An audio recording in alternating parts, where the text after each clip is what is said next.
Hello aspirants, स्वागत है आप सब लोगों का यूपीएससी विद पायल गुप्ता में। हम अपनी स्पेक्ट्रम की सीरीज़ में आगे बढ़ते हैं।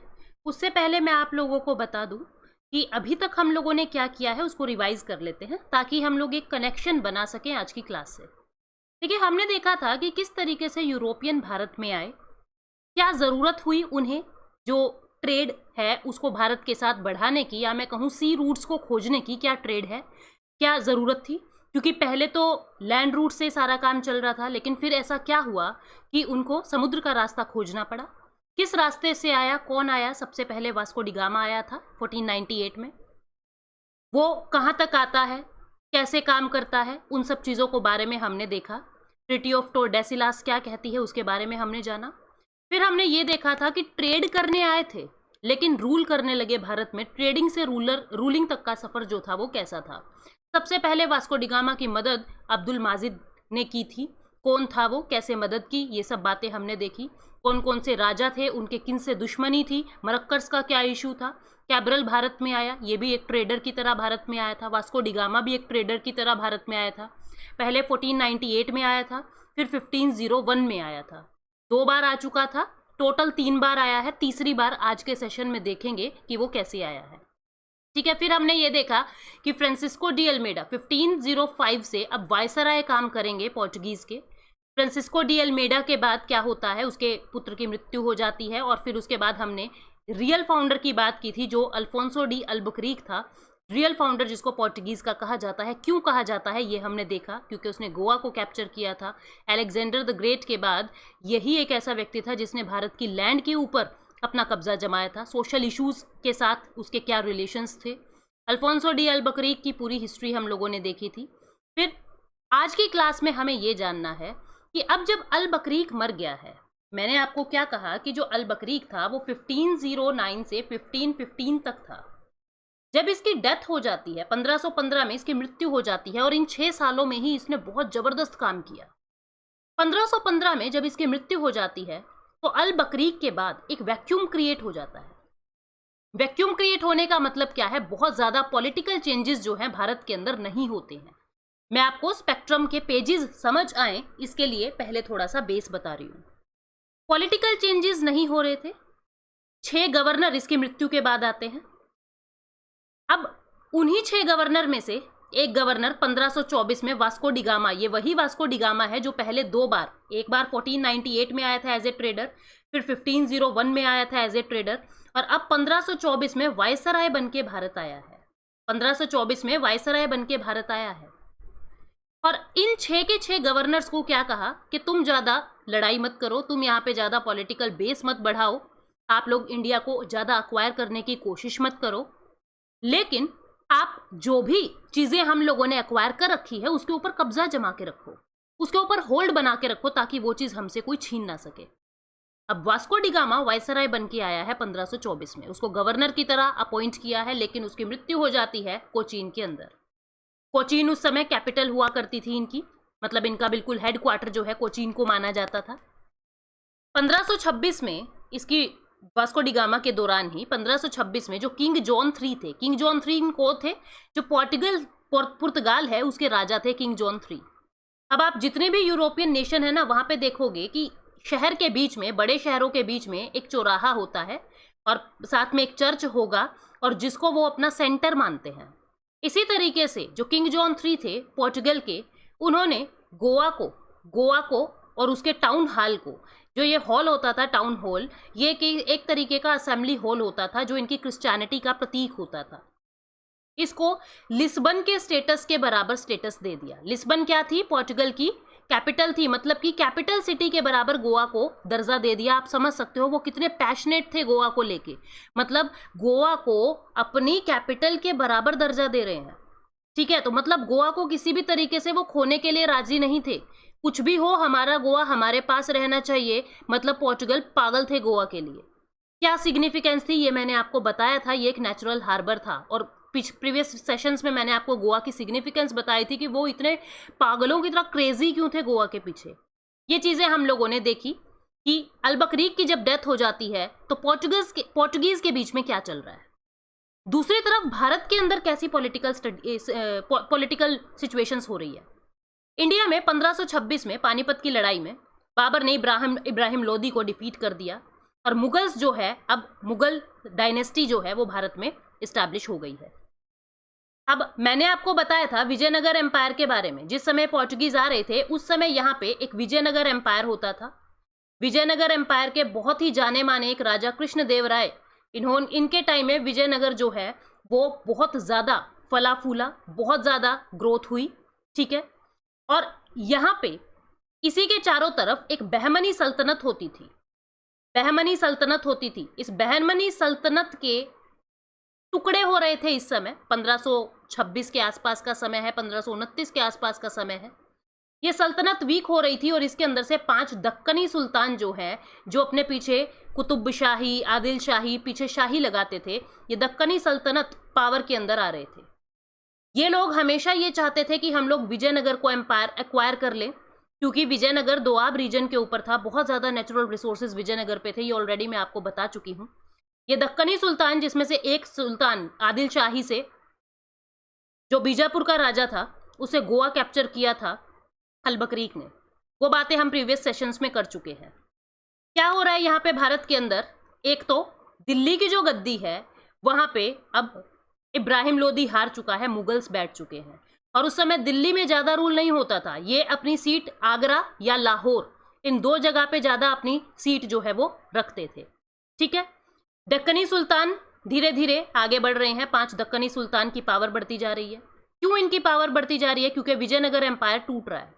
क्यों टूट रहा है? क्योंकि 1529 में कृष्णदेव राय की डेथ हो जाती है और ये वही 1529 का समय है जब नया वायसराय भारत के अंदर आ रहा है। विजयनगर एम्पायर वीक हो रहा है, ठीक है। अब लेकिन जो पोर्चुगीज हैं उन्होंने क्या कहा कि अब देखो भाई, साउथ के अंदर हमारी सबसे लड़ाई है, जैमोरिन हमारे हक में नहीं है। दक्कनी सुल्तान जो आदिल शाही है उससे हमने लड़ाई करके गोवा ले लिया है, ठीक है। तो अब हम यहाँ पे नहीं जाएंगे, तो भला यही होगा कि हम लोग कोस्टल रीजन के ऊपर ही, जो कोस्टल स्टेट्स हैं उसी के अंदर ही अपना कब्जा जमाए और हम लोग नॉर्थ की तरफ मूव करते रहे। और यही काम अब पोर्चुगीज जो है वो करेंगे, ये गुजरात की तरफ मूव करेंगे, ठीक है। अब गुजरात को हासिल करने में ये सफल क्यों हुए, यानी गुजरात की बहुत सारी जगहों को, जैसे बसीन है महाराष्ट्र की, इन चीज़ों को हासिल करने में ये लोग क्यों सफल हुए, इस चीज़ के बारे में मैं आपको बताऊंगी। अभी तक मैंने आपको इंडिया के अंदर क्या सिचुएशन चल रही है और डेथ के बाद, अलबकरीक की डेथ के बाद क्या होता है उसके बारे में आपको बताया मैंने। तो याद रखना एक तो ये बात कि जो वास्को डी गामा है वो टोटल 3 बार भारत के अंदर आए हैं, 1498, 1501 और 1524 में। अब देखो 1529 में जब कृष्णदेव राय की डेथ होती है तो नीनो डा कुन्हा, ये एक वायसराय या मैं कहूँ गवर्नर जो है वो पोर्चुगीज की तरफ से भारत के अंदर आते हैं 1529 में। दूसरी तरफ क्या हो रहा है, हुमायूं जो है वो आगरा की थ्रोन पे है, यानी आगरा के अंदर हुमायूं है। रूलर गुजरात का इस समय कौन है? बहादुर शाह है। और बिहार का रूलर इस समय शेरशाह सूरी है। इनकी बातें क्यों कर रहे हैं अभी कुछ देर में आपको समझ आ जाएगा। नीनो डा कुन्हा जो था उसने क्या किया, सबसे पहले आते ही ये 1529 में आया है और 1530 के अंदर ही जो पोर्चुगीज गवर्नमेंट का सेंटर होता था, हेडक्वार्टर होता था कोचीन, उसको शिफ्ट कर दिया गोवा में। अब इनका हेडक्वार्टर गोवा होने लगा, ठीक है। अब देखो क्या हो रहा था, हुमायूं आगरा के अंदर है, जो गुजरात के अंदर आपके बहादुर शाह है, गुजरात के रूलर बहादुर शाह है, वो अब चाहते हैं कि मैं हुमायूं को यहां से भगा दूं और आगरा के अंदर खुद कब्जा कर लूं, आगरा की गद्दी पे मैं बैठूं, यानी कि मुगल सल्तनत की गद्दी पे मैं बैठूं। अब जो बहादुर शाह है ये पोर्चुगीज के ऊपर ध्यान नहीं दे रहा है, इसको कोई इनसे ज्यादा भय नहीं लग रहा है। उसके लिए क्या ज्यादा जरूरी हो रहा है कि मैं आगरा की सीट पे आऊं, मुझे हुमायूं को हराना है। और दूसरी तरफ हुमायूं अपनी टेरिटरी को एक्सपेंड करने के लिए गुजरात की तरफ रुख कर लेता है। मतलब जो बहादुर शाह है वो हुमायूं और हुमायूं बहादुर शाह दोनों एक दूसरे के दुश्मन बन बैठे हैं। अब जो ये बहादुर शाह था इसने सोचा कि पोर्चुगीज अच्छे लड़ाकू विमान की तरह काम आएंगे मुझे और मैं इनकी मदद ले लूं और इनकी मदद से मैं हुमायूं को उनकी राजगद्दी से हटा दूं। अब हुमायूं गुजरात के अंदर आता है अपने खुद को एक्सपेंड करने के लिए, यानी बहादुर शाह से लड़ने के लिए, क्योंकि उनके विवाद पहले से ही चल रहे थे। बहादुर शाह जो गुजरात का रूलर है उसने पोर्चुगीज के साथ हाथ मिला लिया, पोर्चुगीज के साथ हाथ मिला लिया, और दूसरी तरफ बिहार का जो शेरशाह सूरी था उसके साथ हाथ मिला लिया कि ईस्ट से तुम इस पे अटैक करना, वेस्ट से मैं इस पे अटैक करूंगा और हुमायूं को राजगद्दी से हटा देंगे। अब जिस समय हुमायूं से लड़ रहे हैं पोर्चुगीज, उस समय बहादुर शाह और पोर्चुगीज के बहुत अच्छे रिलेशन हैं, और बदले में अब पोर्चुगीज फ्री फंड में तो काम करेंगे नहीं, इसका बहादुर शाह का, गुजरात के रूलर का। गुजरात के रूलर ने पोर्चुगीज को क्या कहा कि मैं तुम्हें बसीन दे दूंगा। बसीन क्या था? महाराष्ट्र के अंदर एक जगह थी जिसको आज आप वसई के नाम से जानते हो। 1534 में बसीन का जो आइलैंड है महाराष्ट्र का, वो पोर्चुगीज को मिल गया। क्यों? क्योंकि बहादुर शाह को लालच है कि ये पोर्चुगीज मेरी मदद करेंगे हुमायूं को मारने में, और साथ में ये प्रॉमिस कर दिया कि जो द्यू है, जो यहाँ पे द्यू का आइलैंड है, मैं वो भी आपको, उसका भी बेस आपको दे दूंगा। अब बहुत इनके बीच में अच्छे रिलेशंस हैं, जगह एक्सचेंज की जा रही है, हुमायूं की डेथ के लिए एक दूसरे को सपोर्ट किया जा रहा है। लेकिन जैसे ही हुमायूं खुद पे खुद गुजरात से चला जाता है वापस अपने आगरा के अंदर, तो पोर्चुगीज की जरूरत नहीं रही। अब बहादुर शाह को ये समझ आने लगा कि पोर्चुगीज तो मेरा इतना सारा नुकसान करते जा रहे हैं और मेरे लिए हार्मफुल है। तो पोर्चुगीज और बहादुर शाह के बीच में अब रिलेशन जो है वो सोर होने लगे। यहाँ पे आप पढ़ सकते हो, आपकी स्पेक्ट्रम क्या कहती है, ये एज इट इज स्पेक्ट्रम की लाइंस हैं।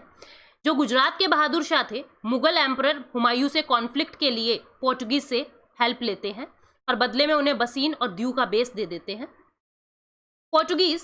अब आप इस चीज से भी रिलेट कर सकते हो, क्योंकि वो बहादुर शाह आगरा के ऊपर फोकस किया हुआ है, तो यहाँ पे उनको रोकने वाला कोई नहीं है पोर्चुगीज को। पोर्चुगीज अंदर घुसे जा रहे हैं, इंडिया में नॉर्थ वाइड एक्सटेंशन अपना किए जा रहे हैं। बहादुर शाह के रिलेशन पोर्चुगीज के साथ कब खराब हो जाते हैं? जब हुमायूं चला जाता है गुजरात से 1536 में। अब इसको समझ आ गया बहादुर शाह को कि पोर्चुगीज तो सिर्फ अपने फायदे के लिए हैं और ये मेरे लिए नुकसानदायक है। अब बहादुर शाह और पोर्चुगीज के रिलेशन खराब है। ये कुछ बातों पे नेगोशिएशन करने वाले हैं पोर्चुगीज और बहादुर शाह। पोर्चुगीज ने बहादुर शाह को क्या कहा, या मैं कहूं बहादुर शाह ने पोर्चुगीज को कहा कि आओ बैठ के बातें करेंगे। और बहादुर शाह ने एक मूर्खता कर दी कि मैं बोट लेके आप लोगों से मिलने आऊंगा, और ये जो मीटिंग है वो पानी के रास्ते यानी सी के अंदर होगी, एक आइलैंड पे ये मीटिंग होगी, नेगोशिएशन करने के लिए होगी। अब बहादुर शाह को ये बात नहीं पता कि पोर्चुगीज तो खुद सी के राजा हैं, नेवी बहुत स्ट्रोंग है, स्ट्रोंग आर्माडा है पोर्चुगीज की। बहादुर शाह इनसे बात करने के लिए, इनको नेगोशिएशन करने के लिए अपने पास नहीं बुलाते, बल्कि इनके पास चले जाते हैं। पोर्चुगीज के साथ नेगोशिएशन स्टार्ट होती है और इन बिटवीन कुछ एक्सीडेंट होता है और बहादुर शाह पानी में डूब के मर जाते हैं। इनको तैरना आता नहीं है, स्विमिंग आती नहीं है, अब राजा जी मर गए हैं, ठीक है। बहादुर शाह की डेथ हो जाती है।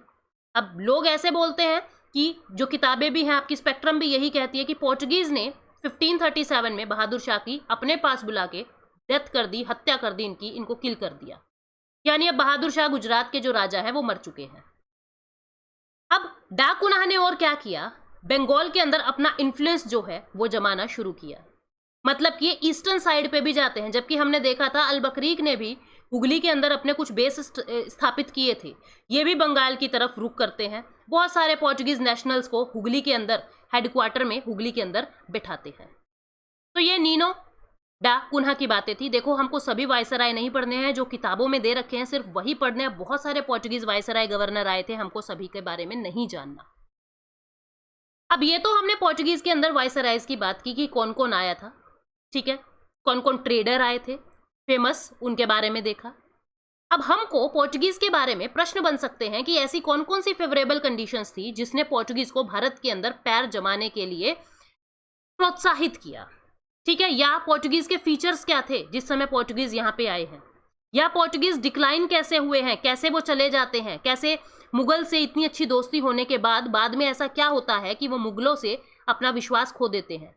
ये सब क्वेश्चंस जो है आपके मेंस में, साथ में प्री में भी काम आएंगे। तो पहले हम देखते हैं कि पोर्चुगीज के लिए फेवरेबल कंडीशंस क्या हैं भारत में। अब देखो, 1458 से लेके 1511 तक गुजरात के अंदर एक पावरफुल राजा था, महमूद बेगरहा करके।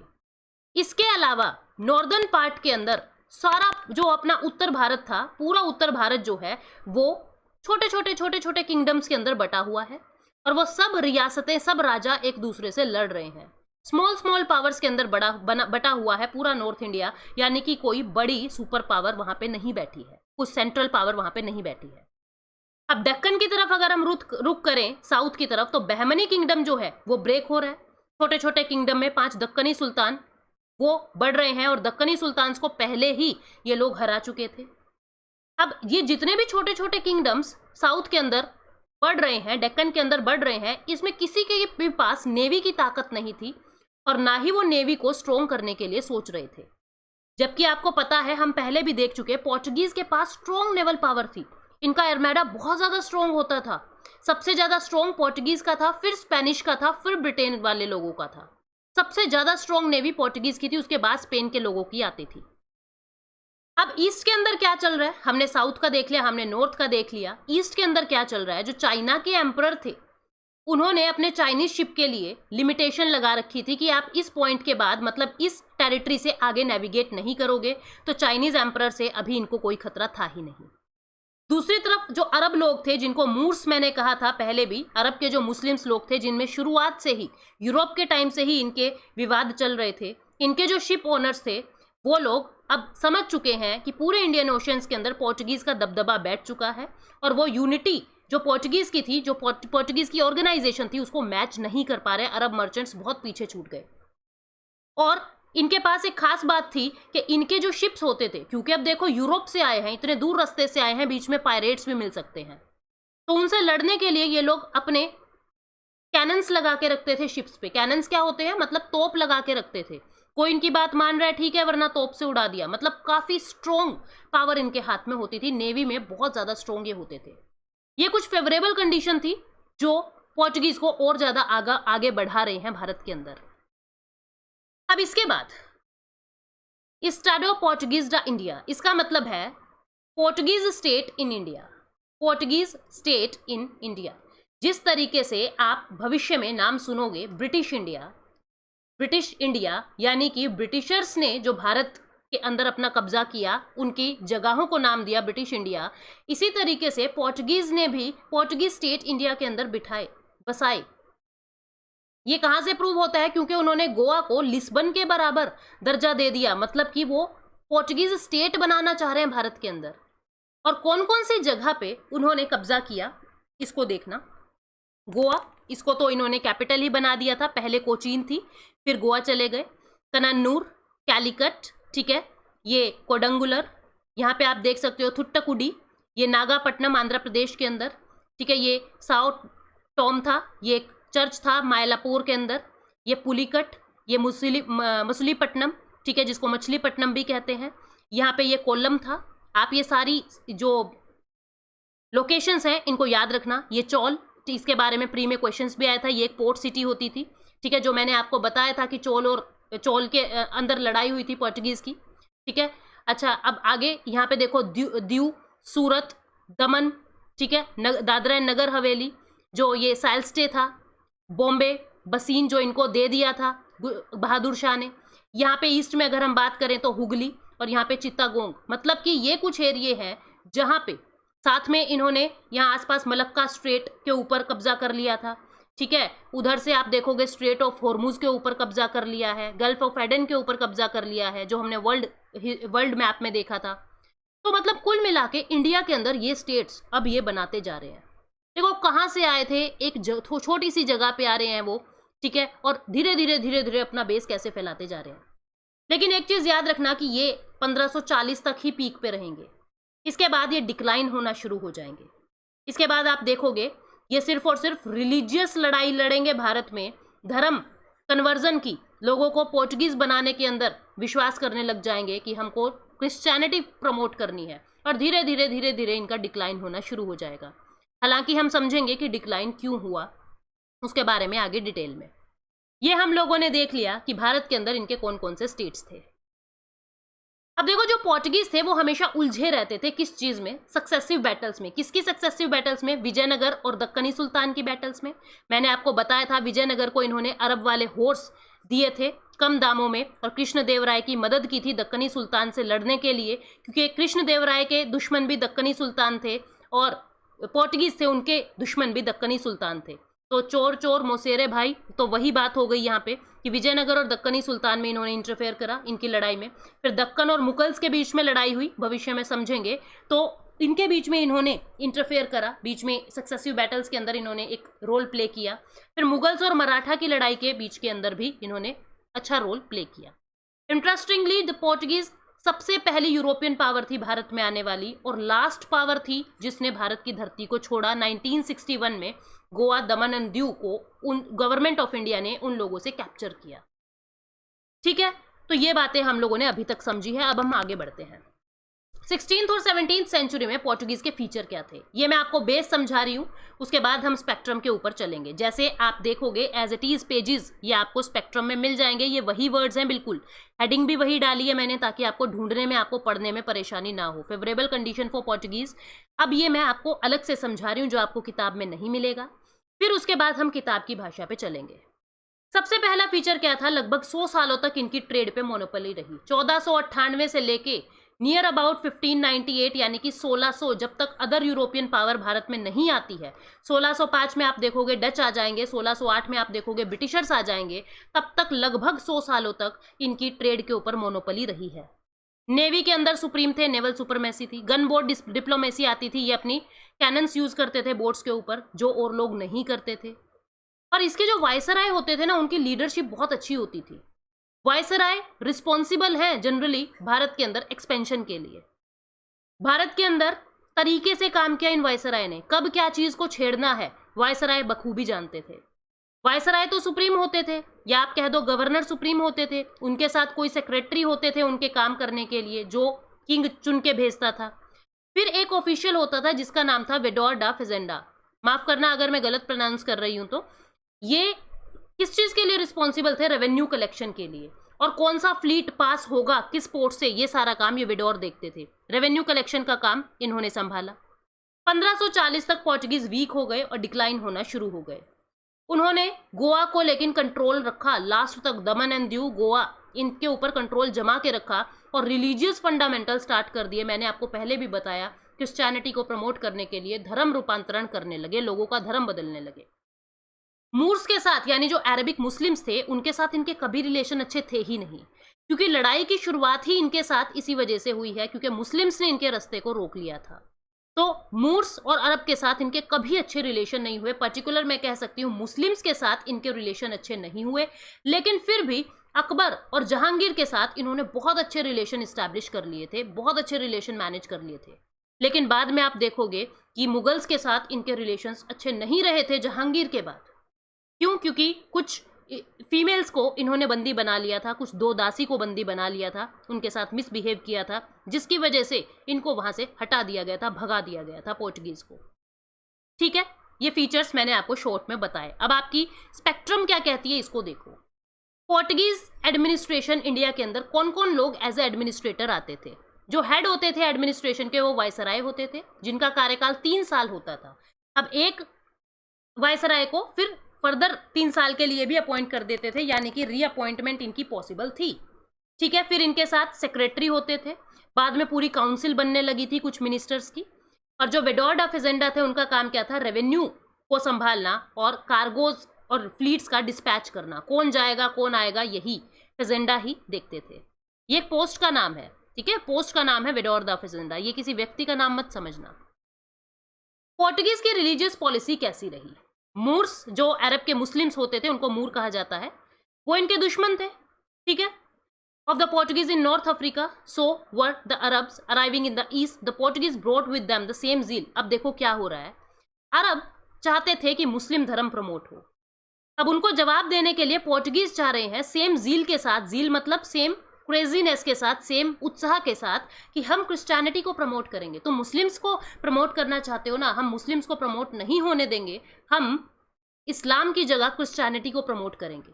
और वो चाहते थे कि जितने भी मुस्लिम हैं सबका परसिक्यूशन कर दिया जाए। मुस्लिम्स के टुवार्ड वो इनटॉलरेंट थे, मतलब सहन नहीं करते थे उनको। ठीक है, शुरुआत में हिंदूज के तरफ उन्होंने टॉलरेंस दिखाई। जैसे आप देखोगे जो अल-बकरीक था, उसने क्या कहा था कि भैया किसी के भी धर्म के साथ छेड़छाड़ मत करना। लेकिन आप देखोगे 1540s तक 1540s के बाद आप देखोगे कि ये लोग धर्म रूपांतरण करेंगे। जहांगीर के टाइम से ये चीजें शुरू होगी, लोगों का धर्म रूपांतरण शुरू कर देंगे, हिंदूज का, मुस्लिम्स का, और खुद जहांगीर का भी करने की कोशिश करेंगे। समझेंगे कैसे? शुरुआत में हिंदू की तरफ टॉलरेंट थे, उनको परेशान नहीं किया, लेकिन जैसे ही गोवा के ऊपर इनकी धाक जम गई अच्छे वाली, तो इन्होंने हिंदूज को भी मजबूर किया कि वो भी अपना धर्म बदलें अलग अलग तरीके से, या नहीं तो उनको भी परसिक्यूशन की सोची कि हम हिंदूज का भी परसिक्यूट कर देंगे। But in spite of intolerant behaviour, उनके अकबर के साथ और जहांगीर के साथ अच्छे रिलेशन थे। अब क्या वजह थी कि अकबर के साथ अच्छे रिलेशन थे, इसको समझना, फिर हम स्पेक्ट्रम की भाषा पे चलेंगे। देखो अकबर, अब वहां पे क्या होते थे? उलेमाज होते थे। उलेमाज कौन होते थे? ये स्कॉलर्स होते थे, इस्लामिस्ट स्कॉलर होते थे, और ये स्कॉलर्स मीटिंग करते थे, ठीक है, अकबर के दरबार में मीटिंग करते थे, फतेहपुर सिकरी के अंदर मीटिंग कर रहे हैं, और आपस में बहुत लड़ते थे। इस्लाम के अंदर अलग अलग इन लोगों के विचार होते थे। अकबर बचपन से ही सूफी लोगों के बीच में रहा है, तो इसके विचार इन उलेमा से अलग होते थे, और ये अकबर परेशान है कि ये लोग लड़ते रहते हैं, क्यों ना मैं सभी रिलीजन के लिए इस मीटिंग को ओपन कर दूं कि इस हॉल के अंदर सब लोग आए अलग अलग धर्म के और अपने अपने विचारों को पेश करें।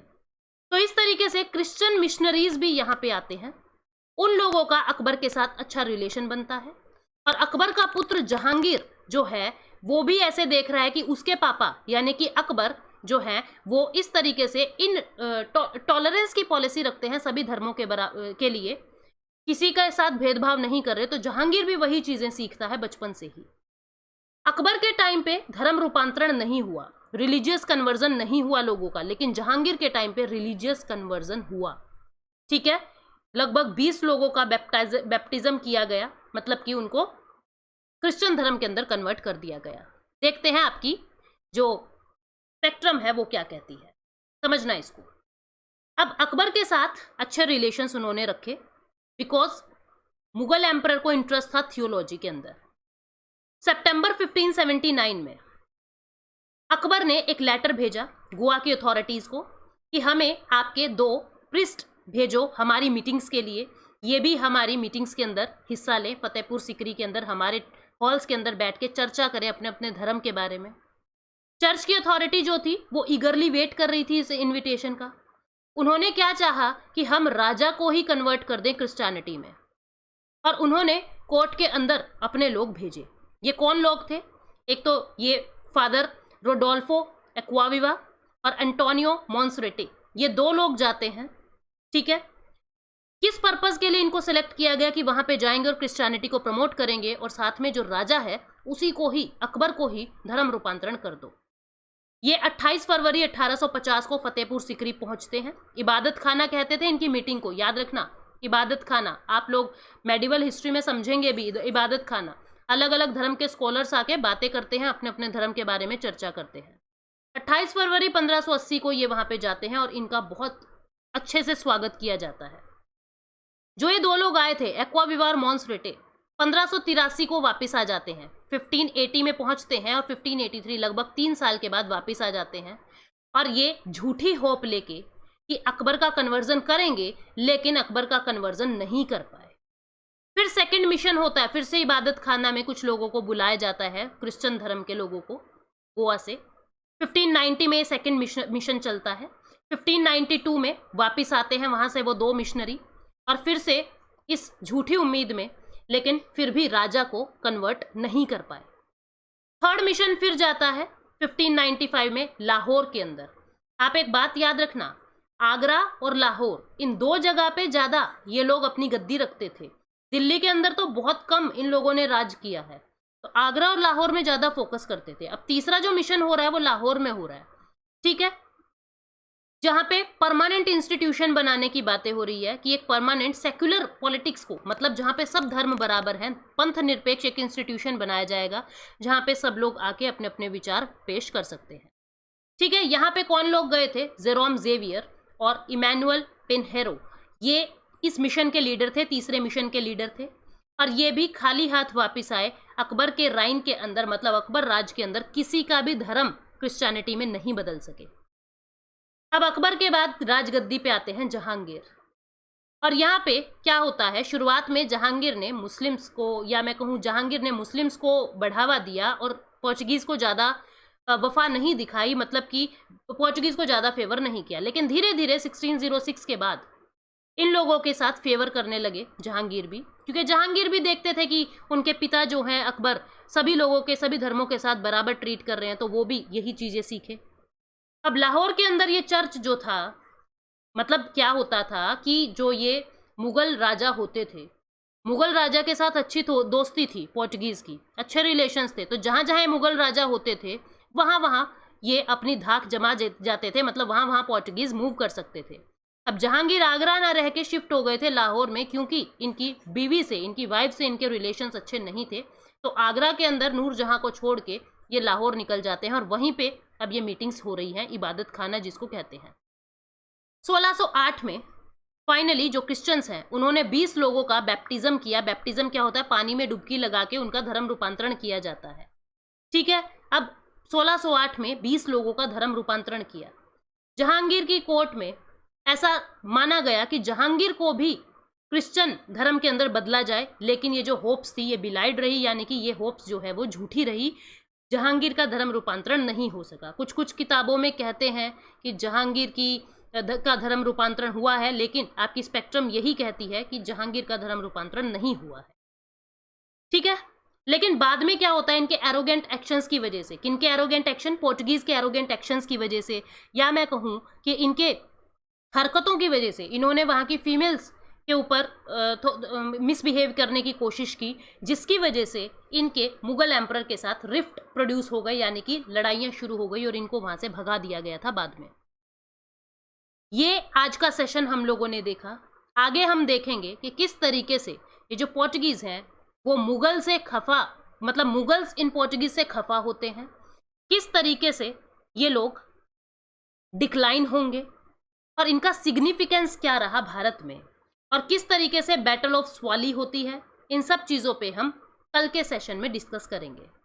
आप लोगों को बता दूं, टेलीग्राम पे आप लोग मुझे ज्वाइन कर सकते हो, यूपीएससी विद पायल गुप्ता, जो चैनल का नेम है यूट्यूब पे, इसी नाम से मेरा टेलीग्राम पे चैनल है यूपीएससी विद पायल गुप्ता। इसको आप ज्वाइन कर सकते हैं, जहाँ पे आपको मेरी बाकी क्लासेस के बारे में भी अपडेट मिलती रहेगी। Thank you so much guys, take care, bye bye.